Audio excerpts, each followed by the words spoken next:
अस्सलाम वालेकुम। आज हम शुरू करेंगे एक छोटा सा टॉपिक और आज उसे 10 मिनट में तकरीबन ख़त्म करने की तरफ जाएंगे। ये बहुत इम्पोर्टेंट टॉपिक है। जितना ये इम्पोर्टेंट है उतना ही जो आम लोग हैं वो भी इसको डिस्कस करते हैं। उसके रीज़न क्या है?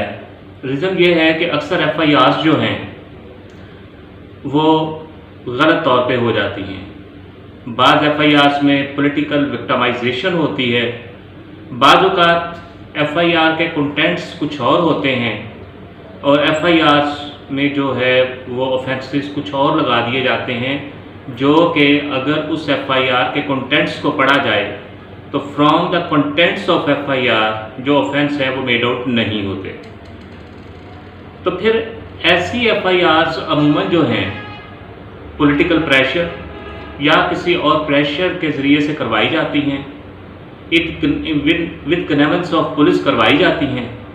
तो फिर ऐसी FIRs का हालांकि डोमेन जो है वो पुलिस ऑफिसर ही है, इन्वेस्टिगेशन ऑफिसर होता है, लेकिन वो नामालूम वजूहात जिसमें से एक पॉलिटिकल विक्टिमाइजेशन या दूसरा कोई जो प्रेशर है वो होता है, उस FIR में उस शख्स को बेगुनाह नहीं करता, FIR को क्वैश नहीं करता, FIR में उस बंदे को डिस्चार्ज नहीं करता, उसको बेगुनाह नहीं लिखता। तो फिर सवाल ये पैदा होता है कि उस शख्स को जो कि उसमें विक्टिम है, जिस पे ये एक गलत FIR करवाई गई है, उसको क्या करना है। तो इसमें हम क्वैशमेंट की तरफ आते हैं। जो क्वैशमेंट है ये दो तरह की चीज़ों के लिए, क्वैशमेंट ऑफ FIR हो सकती है, क्वैशमेंट ऑफ प्रोसीडिंग भी हो सकती है। यानी किसी लॉ कोर्ट की प्रोसीडिंग है उनको क्वैश करवाने के लिए जाना या कोई FIR हुई है उसको क्वैश करवाना। तो सबसे पहले जो है हम देखते हैं कि क्वैशमेंट है क्या, क्वैश है क्या। तो जो वर्ड क्वैश है इसके मीनिंग क्या है? जो वर्ड क्वैश है इसका मीनिंग होते हैं रिजेक्ट एज नॉट वैलिड और to discharge. Reject as not valid और टू डिस्चार्ज। टू डिस्चार्ज और reject not as valid by the process of law, by the procedure of law, specifically by the procedure of law, उस चीज़ को reject करना कि ये valid नहीं है। इसके मीनिंग ये भी हो सकते हैं पुट डाउन बाय फोर्स और टू डिक्लेयर इनवैलिड। यानी इसके मीनिंग जो हैं ये क्या हो सकते हैं? सबसे पहले हमने कहा रिजेक्ट एज नॉट वैलिड और टू डिस्चार्ज, और इसके साथ हम अगर बात करना चाहें तो स्पेशली ये कह सकते हैं to discharge by the process of law और by the procedure of law, या हम कहते हैं पुट डाउन बाय फोर्स और टू डिक्लेयर इनवैलिड। ये है क्वैशमेंट और क्वैश करना किसी चीज़ को। अब होता क्या है कि ये जो पार्ट्स हैं क्वैशमेंट के लिए, चाहे वो क्वैशमेंट ऑफ FIR हो, चाहे जो है वो किसी जो प्रोसीडिंग्स हैं उनकी क्वैशमेंट हो, ये कौन से सेक्शन के तहत या कौन से आर्टिकल के तहत जो है वो हाई कोर्ट इस्तेमाल कर सकती है, that is only the prerogative of the high court. सबसे पहली बात है कि ये सेशन कोर्ट, मजिस्ट्रेट्स कोर्ट का कोई किसी किस्म का प्रेरोगेटिव नहीं है।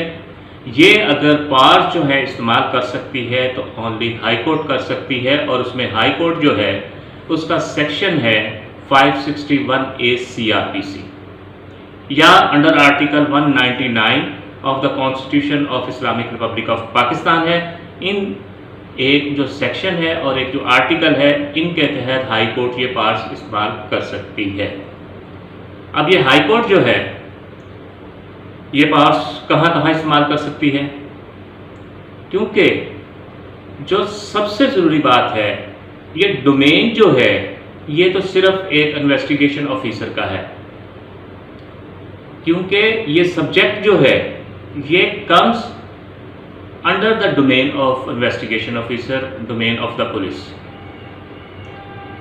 लेकिन ये भी है, ये जो पार्ट्स हैं जिसकी बात हमने की है की है कि 561 ए CRPC और article 199 article 199 of constitution of Islamic Republic of Pakistan जो है, ये कहाँ पे इन्वोक की जा सकती है? ये in the interest of justice invoke की जाएंगी। Powers can be invoked only in the interest of justice or to redress the grievance for which no other proceeding or procedure is available। यानी अगर कोई और प्रोसीडिंग में कोई procedure available नहीं है इसके अलावा, तो फिर हम 561 ए CRPC के तहत जो है ये प्रोसीजर जो है ये अडॉप्ट करते हुए प्रोसीडिंग जो है और या FIR जो है वो क्वैश कर सकते हैं।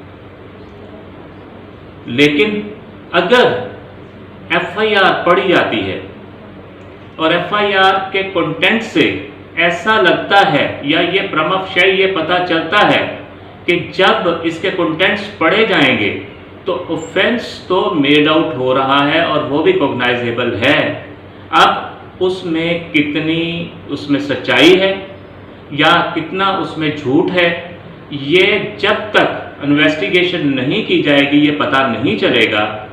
तो उस वक्त हाई कोर्ट जो है इसमें इंटरफेयर नहीं करेगी, क्योंकि high court can not assume the role of investigation agency और द IO। सो इन हालात को मद्देनजर रखते हुए अगर from bare reading of the FIR अगर हमें यह पता चलता है FIR से कि no cognizable offence is made out, तो फिर अगर no cognizable offence is made out तो फिर FIR क्वैश की जा सकती है। अगर कोई कॉग्नाइजेबल ऑफेंस मेड आउट होता है लेकिन उसकी ऑथेंटिसिटी को देखना है, तो वो हाई कोर्ट क्योंकि इन्वेस्टिगेटिंग एजेंसी का रोल अज्यूम नहीं कर सकता, तो वो इसमें इंटरफेयर नहीं करेगा। अब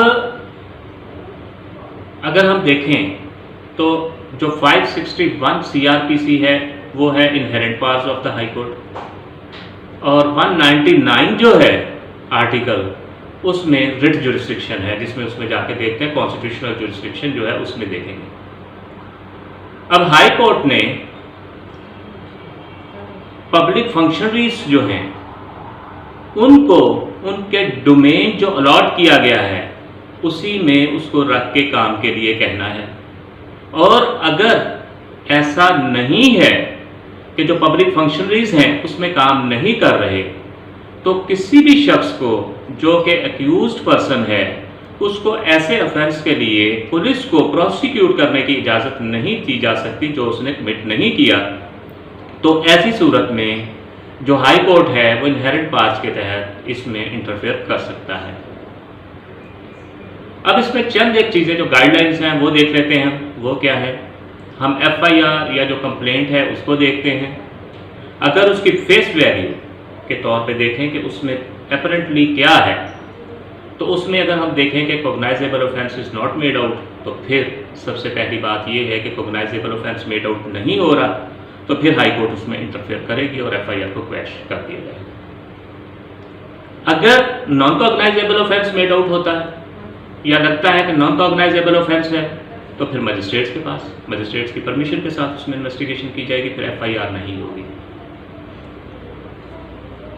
अब एलिगेशन जो है उसमें उनको देखना होता है कि एलिगेशन जो है FIR में लगाए गए हैं वो क्या है। एविडेंस कलेक्टेड जो है, जितनी एविडेंस कलेक्ट की गई है वो उससे ये जाहिर होता है, इससे पता चलता है कि कोई ऐसा मटेरियल अवेलेबल नहीं है जो अक्यूज पर्सन के खिलाफ हो।